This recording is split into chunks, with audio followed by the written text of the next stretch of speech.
कित्याक फोंडे आसले नंतर हे फोंडे तालुका आनी बाकी तालुके सगळे लागीं आसा हे कोऑपरेटीव फिल्डान काम करता म्हण ताका लागून चड कोणी ह्या घेतलेले पूण अशें सरकार येता जाता ह्या सरकारान एकच सांगपाचें अशें दिसता म्हाका की जेन्ना सरकार येता तेन्ना लोकांचे पयशे पब्लीक पयसो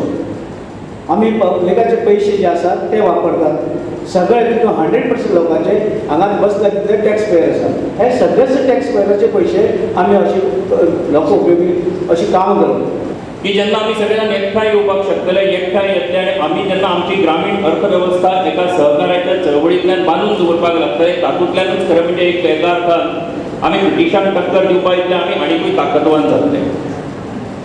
आणि म्हणून ही सहकार चळवळ जी आसा ती सहकार चळवळीचो आणि भारताचो सुद्धा खूप लागचो आणि खूप पयलींपासूनचो संबंध आसा ह्या देशाच्या एकूण इतिहासा भितर जर आमी पळयलें की जगा भितर कितलीशीच संकटां आयली म्हणजे जगा आमी म्हणटात की इकॉनॉमीक मेल्टडावन म्हणजे अमेरिकेन मंदी आयली जगाचेर मंदी आयली पण तुम्ही याद करात की जेन्ना जेन्ना ही मंदी आयली तेन्ना मात्र भारतात मातसो त्याचो बाकीच्या गजालींनी फटको बसलो आसत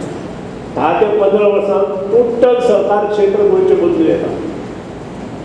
हांवें गोवा स्टेट कोऑपरेटीव बँक हो शब्द वापरलो एका वेळार गोवा स्टेट कोऑपरेटीव बँक कशी आशिल्ली म्हापसा अर्बन कशी आशिल्ली मडगांव अर्बन कशी आशिल्ली हे सगळे आमचे दोळे मुखार आमी हाडया आनी हे जावपाक कारणीभूत खंयच्यान चालू जालें कोणी बॉन्ड विकत घेतले 10-12 कोटीचे कोणी जमनी मेळत तश्यो एव्हॅल्युएशन करून व्हॅल्युएशन करून तांकां लोन दिली इतलेंच न्हय काही गोश्टी हांव हांगा नमूद करता ज्यो हांवें हाडिल्ल्यो हांव 2005 2006 आनी 2007च्या सुरवातीक कोऑपरेटीव मिनिस्टर आसतना काही लोक बँकेचे चेअरमॅन कितें करताले ते लोन दिताले